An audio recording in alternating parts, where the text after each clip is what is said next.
सुख आणिक दुःख यांना सांधते आहे, जीवनाशी ती कधीची भांडते आहे।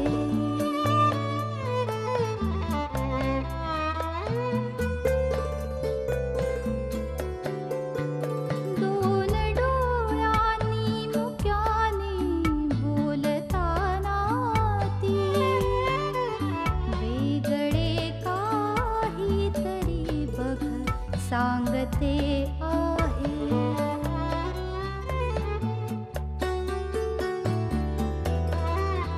जीवनाचे एक गाणे गात जाताना वेगळीशी चाल त्याची बांधते आहे। जीवनासाठी जणू ही अकस्मिता, सुखाणिक दुःख वेडी अवंतिका।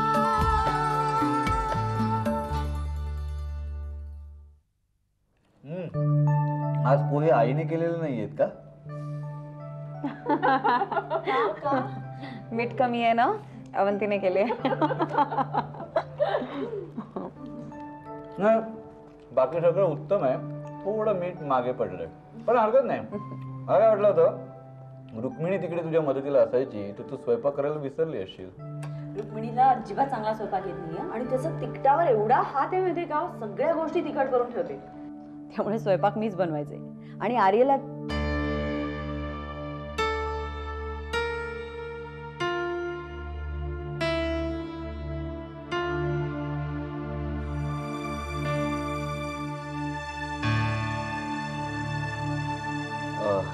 बाय द वे, आज एवढं गंभीरपणाने पेपर वाचन का चाललंय? परत एकदा नव्याने नोकरीची शोध मोहीम। अरे पण मग शशांककडे तू? नाही, मी शशांकच्या ऑफिसमध्ये नोकरी नाही करणार आहे।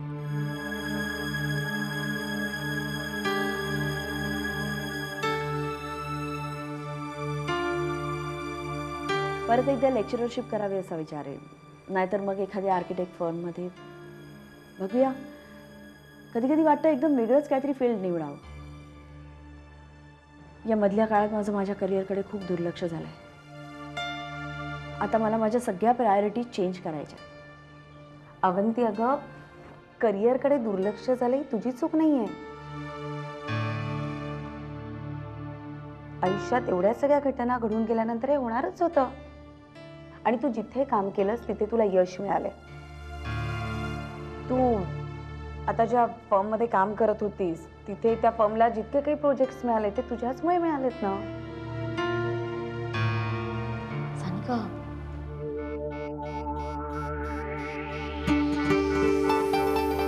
सानिका, शशांक, त्यांची कंपनी याचे उल्लेख टाळायला नकोत आपण। मला कुठलेही मागचे संदर्भ पुसून टाकायचे नाहीये आणि ते तसे पुसले जाणार पण नाहीत। मला त्यांच्या सकटच पुढे जावं लागणार आहे। पण माझं आता कुणाबद्दल काही म्हणणं नाही, काही तक्रार नाही आहे माझी। प्रत्येक जण आपापल्या जागेवर बरोबरच आहे। तुला खरं सांगू, भरती येऊन गेल्यानंतर जसं एकदम सगळं शांत होतं ना, तसं झालंय माझं मन आता। माझ्या स्वतःच्या पूर्व आयुष्यातून खूप शिकायला मिळालंय मला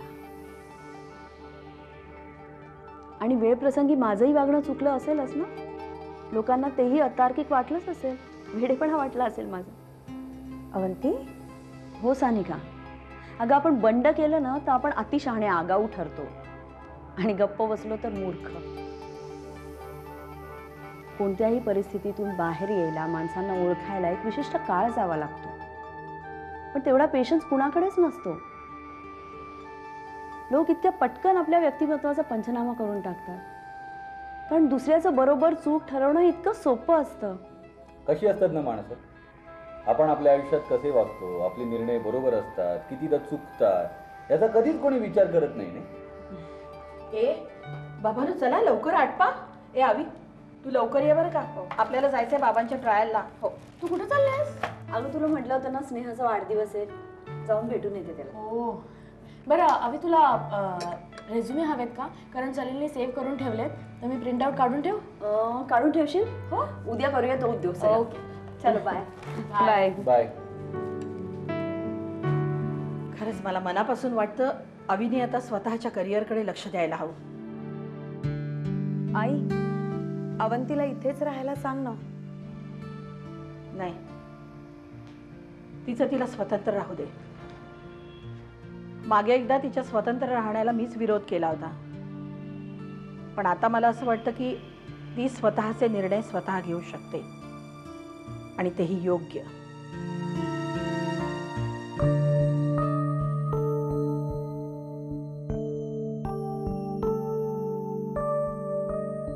जुई जुई खाली आहे बरं. दूध आणलंय टेबलवर ठेवलंय बघ. हे बघ पुन्हा थंड झालं की प्यायची नाहीस हा. जुई अरे शशांक किती हाका मारते ओ सुद्धा देत नाहीये. असेल वरती. जुई ए जुई थांब जरा मी बाहेर का बघतो.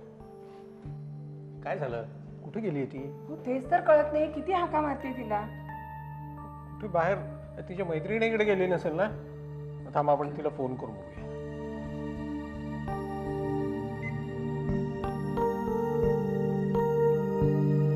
हॅलो, हां मी अण्णासाहेब नेरुरकर बोलतोय. हां हां जुईचे आजोबा. हां जुई आली आहे का तुमच्याकडे? नाही.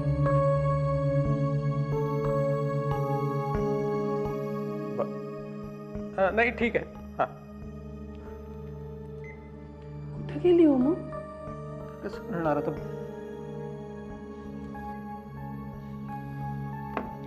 तुलाही काय सांगितलं? Very good. शाबास शाबास. सगळे पक्षी निघाले. लवकर या लवकर या. इथे गोल करा. गोल करा इकडे. शाबास. छान छान छान छान. छोटा गोल छोटा गोल छोटा गोल. शाबास. आता शिवाजी म्हणतो. शिवाजी म्हणतो हात वर. तानाजी म्हणतो हात खाली.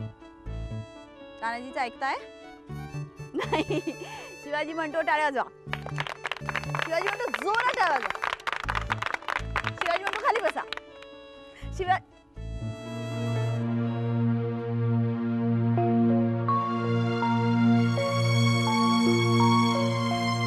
जुई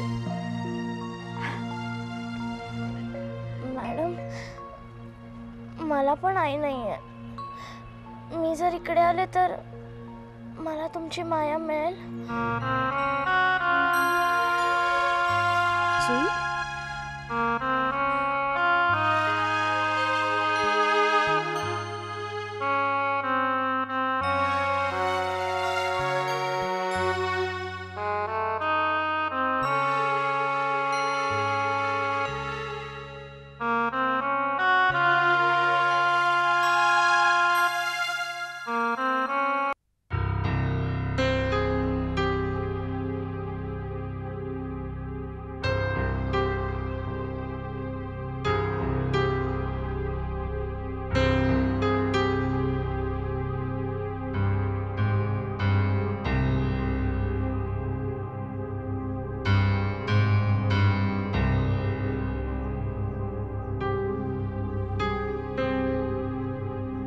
गेली असेल ही.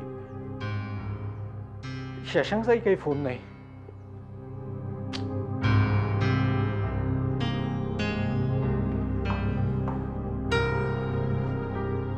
कुठं गेली होतीस? रागावलीस आमच्यावर? असं आजी आजोबांना न सांगता निघून जायचं का ग? कुठं सापडली तुला ही? आणि शशांक तूही काही न सांगता निघून गेलास. नाही अवंतिकाचा फोन आला होता.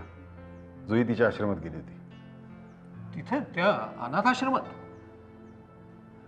म्हणजे अवंतिका तिथे होती का? नाही तिने मला फोन केला आणखीन मग ती घरी गेली.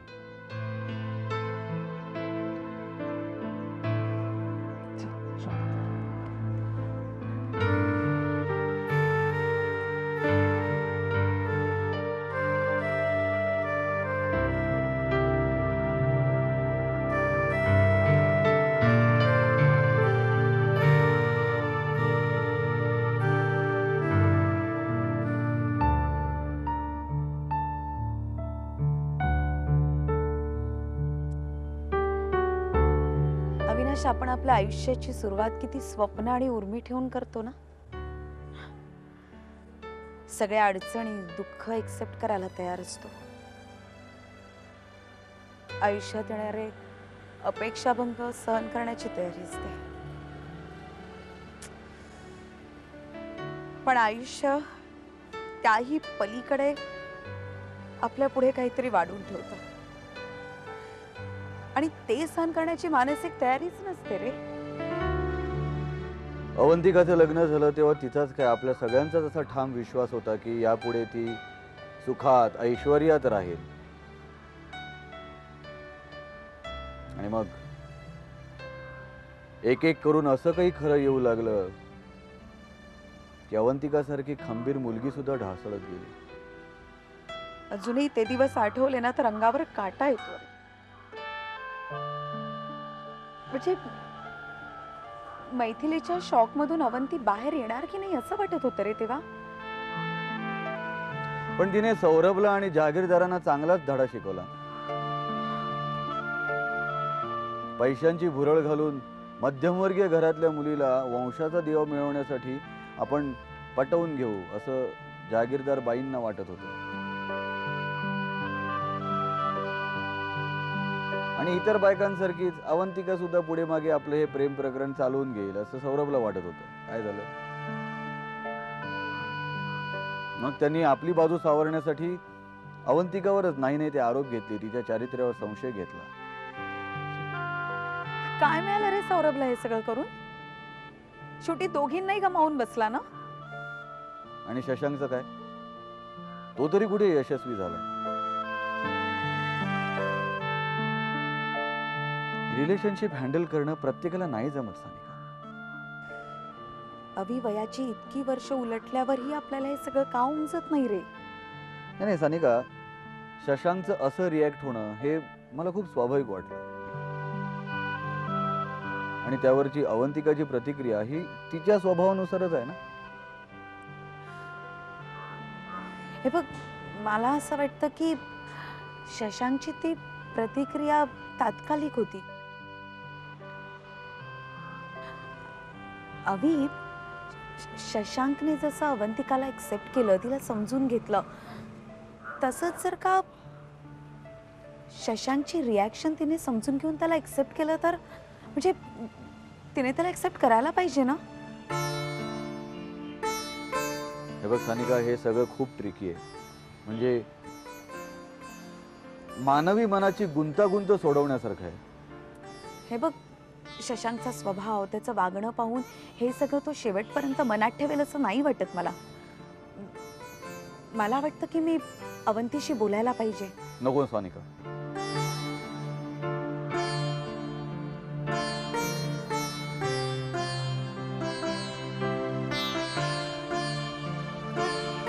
एकटेपणात माणूस स्वतःशी जितकं मोकळेपणानं बोलतो ना, तितकं तो आपल्या जवळच्या माणसाशीही बोलत नाही.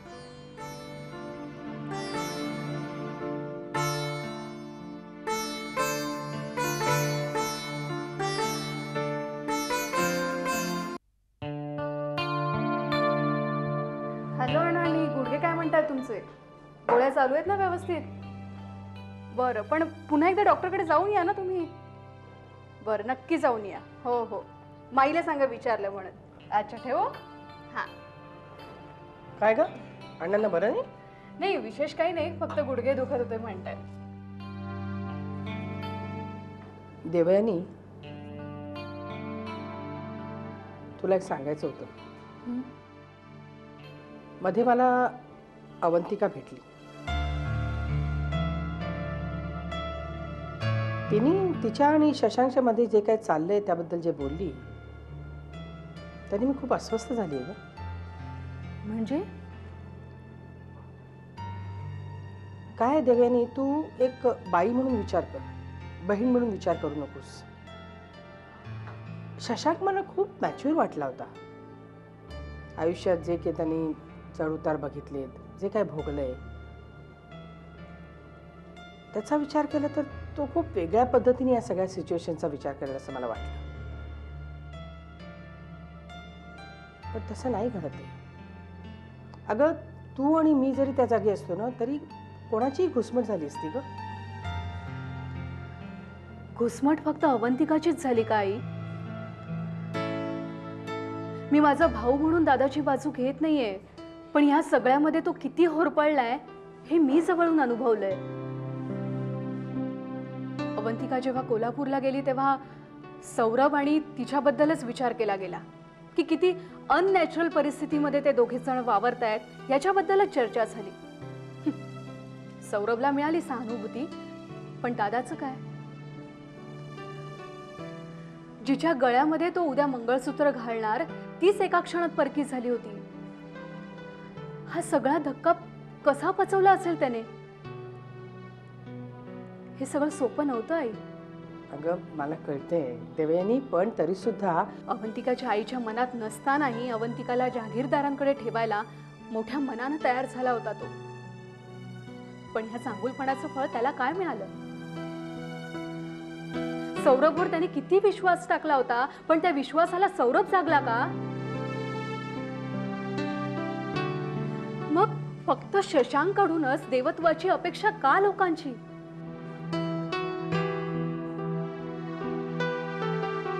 नाही ग, देवत्वाची अपेक्षा नाहीये, पण मनात जे काय चाललंय, जे काय त्याला वाटते ते त्यांनी बोलून दाखवायला नको का स्पष्टपणे? असं घुसमटत राहून कसं चालेल?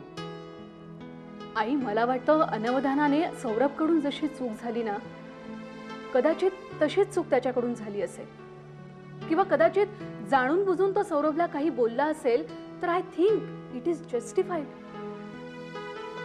आई, त्यालाही रागलोभ आहेतच, आणि होणाऱ्या बायकोबद्दल पॉझिटिव्हनेस असणं ह्यात गैर काय?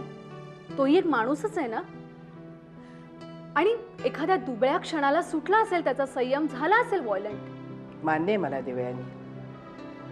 अगं स्त्री पुरुषाचं नातं हे किती नाजूक असतं हे मी तुला सांगायला हवं, पण तू जरा अवंतिकाचा विचार कर. अगं ती हे सगळं लपवू शकली असती, पण शशांक हे सगळं समजून घेईल या विश्वासानं तिने हे सगळं त्याला सांगितलं. खूप हळवी झाली आहे ग ती, खूप दुखावली गेली आहे. याच गोष्टीवरून या नात्यातले धागे उसवत जाऊ नये एवढंच वाटतं बस.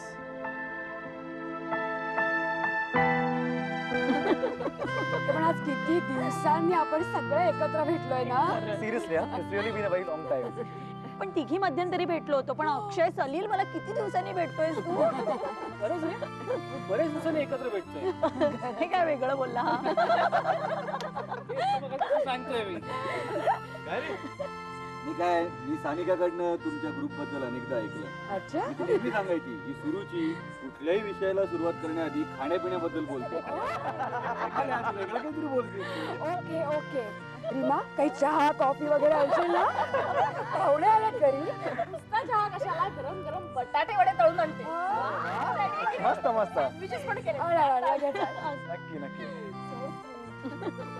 तुम्हाला सगळ्यांना लक्षात आहे का आपण या सगळ्यामध्ये एका माणसाला विसरतोय? एका माणसाला? अनिश. अनिश अर्थातच. आणि आशू. हो, पण त्या अनिशला विसरायचं काय ग? आपण नेहमी ग्रुपने जेव्हा भेटतो तेव्हा त्याची काहीतरी मीटिंग असते, कुठेतरी तो बिझी असतो, नेहमीच झालंय त्याचं.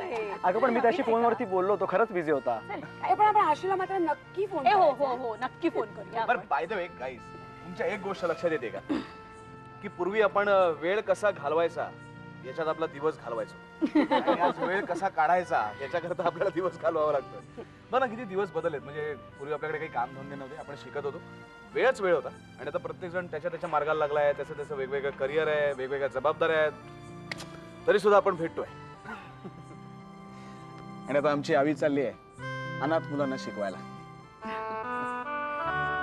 खरं सांगू, बाबांबरोबर मी पहिल्यांदा अनाथाश्रमात गेले ना, तेव्हाच मला जाणवलं की मला आतून त्यांच्याबद्दल काहीतरी वाटतंय.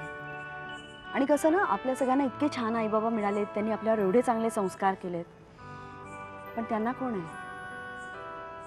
त्यांना खरंच मायेचा एक स्पर्श करणारा सुद्धा माणूस नाहीये, आपलं म्हणावं असं. मला खरंच खूप वाटतं त्यांच्याबद्दल. मला एक आतून ओढ वाटते त्यांच्याबद्दल.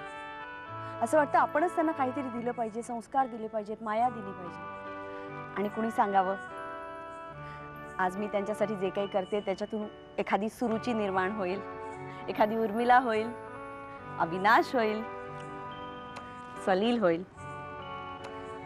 आम्ही होऊ न हो ते काय एवढं महत्वाचं नाहीये. पण काही झालं तरी त्यांच्यातनं तुझ्यासारखी एखादी अवंतिका मात्र निर्माण होते.